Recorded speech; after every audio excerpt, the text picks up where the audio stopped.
Welcome to Sunshine Art and Drawing. I'm going to be colouring in a Harry Potter picture using these Mikador Colour Rush pencils. I was sent these pencils from the lovely Sam from Mikador to review these for my channel. And here I'm just swatching each of the colours. I'm pressing a little bit hard here just so you can see the pigment that matches the outside of the pencil. You get a lovely set of oranges and reds, a few blues and a good set of browns and red brown. I think that these pencils are probably going to be really good for landscapes and things like that where you have a lot of browns and greens to kind of show. And here I'm showing the artwork that the picture that I am colouring is based off of. I show you this because this is where I'm getting my colour ideas from. It's always handy to have a reference photo so you know what colours you're going to be using. And I'm going to start with the background and work my way towards the character centre. But while I'm doing that, I wanted to have a talk about the pencils themselves. So these pencils are called Colour Rush. They are a set of 24 pencils, but you can get them in a 12 and you can get them in a 32 set. And they're an Australian brand. Mikador is a well-known Australian brand. The pencils themselves are made in China, but they are designed and the actual company themselves are Australian. The pencils themselves are really, really nice. I found that you can press hard or you can press really lightly and layer the colours over the top of each other and they blend really well. The one thing that they don't do is they don't have that weird waxy bloom that you get from cheap pencils, where that if you try to layer them over the top of each other, they just won't layer because the wax is too thick. These pencils seem to have the perfect midpoint between being too waxy or being too pigmented so that you can blend them really well.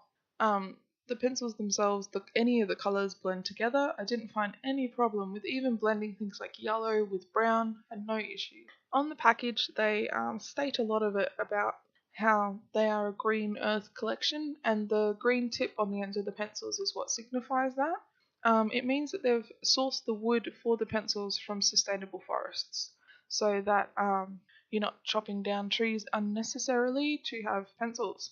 The package itself is also recycled paper. In the notes on the package, it says that the pigments are strongly and finely ground to give a rush of colour. The binders allow a smooth, soft laydown, and the extra wide 4mm colour strip will give strength and a faster colour laydown. They aren't any thicker than regular pencils. I think they just achieved this by making the wood part a little bit smaller and the pigment part a little bit larger, but the pencils themselves are nice and strong. They're not bendy, they don't have any problems with them that way. And the other thing I found about these pencils is I didn't need to sharpen them at all. I didn't feel like I was wearing through the lead super fast like you do with cheaper pencils. I have a set of pencils where I only coloured in one picture and a lot of the pencils are about halfway down because they constantly were breaking. But these pencils had no issues. I did not need to sharpen a single one of them for this entire artwork. Sure, some of them got a bit blunted as I was working, and that's fine, but I didn't have to constantly sharpen them to a point to keep using them. They work fine, even a little bit blunted, because I'm only really blending colours together. I tried to pick out colours in this as close to the image as possible, but if I wasn't able to, I just blended colours together until it was a pretty close approximation, which you can do with these, and it's really, really pretty. Like on this background, I did two different reds, and then I also did a bit of a reddish brown to add some shadow, and used orange to add some highlight. So I was blending four colours over the top of each other without any issue. They blend beautifully. I didn't have any problem with like dust coming up from the pencils where you had to continually brush off your paper to get rid of that. That's not a problem. And the pencils themselves, they're nice and strong, like they feel nice and strong in your hand. They've got like the hexagon kind of shape so that they're nice and easy to hold. They're not like a round pencil, they don't roll off the table. And the colours are really pretty and bright. So the yellows are nice and bright, the orange is really pretty. And I found that even if I wasn't able to find the colour I wanted, I could just blend a few colours together and get pretty close. I wanted to do the background of this picture first and then work my way towards the foreground of the two characters of Harry Potter and Dobby, just so that like they would stand out a bit more. And for doing things like fabric, they turn out really nice because they'll sort of allow you to do a darker line near where the crease of the fabric is and then blend it out so it's not as obvious that you're kind of just drawing lines everywhere. And I just spent some time sort of working those colours together. I didn't have any problem with smudging.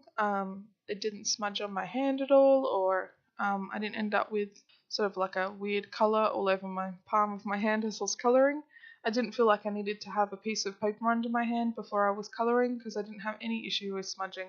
These are really lovely pencils. I can't think of anything to fault them. Like, the only thing I could think of is maybe if they gave you a few more blues or a few more skin colours, but I'm sure you would get those in the 36 pack of pencils. That's the whole point. You buy the largest pack to get the largest set of colours. And other than that, I found these were really fun. I spent about 2 hours colouring this picture. I didn't need to sharpen these pencils at all for the whole 2 hours, which I thought was really surprising. I had used them a few times before this and still had not need to sharpen them. I still haven't sharpened them yet. I probably need it, but I haven't felt like it was necessary that I needed to sharpen and continue colouring. It seemed to be fine that way. I don't see any way you could actually break the leads inside. Like, I've got them sitting in a jar. I've dropped one of the pencils. It didn't break the lead inside. They're really sturdy, surprisingly sturdy. As I'm finishing up this artwork, I'm just doing Harry himself and his skin and things like that. Because I didn't really have a skin tone that was close enough, I found that if you mix the orange, yellow, pink, and a little bit of the peach colour together, really pale and lightly, you get a pretty good approximation for a Caucasian skin tone. So I found that was probably the easiest way to get that. For Harry's hair, I just use all the browns and I just mix them all together. I thought that would be fun. And used a little bit of white here and there to help with blending. The white pencil itself is not, I don't think it's a blending pencil, but it works really well as a blending pencil. So if you're looking for a set that includes one, this white works quite well to blend colours together. If you really work at it, you can get the colours to a really smooth pigment, but I didn't feel that was necessary. I kind of liked the scratchiness of it in the background. I think it added something to my artwork of sort of making the background a bit more pale, and that way that the two characters sort of stood out a bit at the front. Now I'm just touching up a few things. I'm just going to talk a little bit about the book where this artwork is from. The book itself is called Harry Potter Magical Creatures. It's based off of the Harry Potter movies. There is another book that's coming out in the same sort of colouring as this, and it's based on the new movie, the Fantastical Beasts and Where to Find Them. That will be a book and I believe a movie. And you can get another book that's based off of that. Now, the artwork itself is based off of a book called The Creature Vault. It is a Harry Potter artwork book that shows you all the different art from before the movies were made. It's a really, really cool book. So I hope you really enjoyed this, and thanks so much for watching. Have a sunshiny day.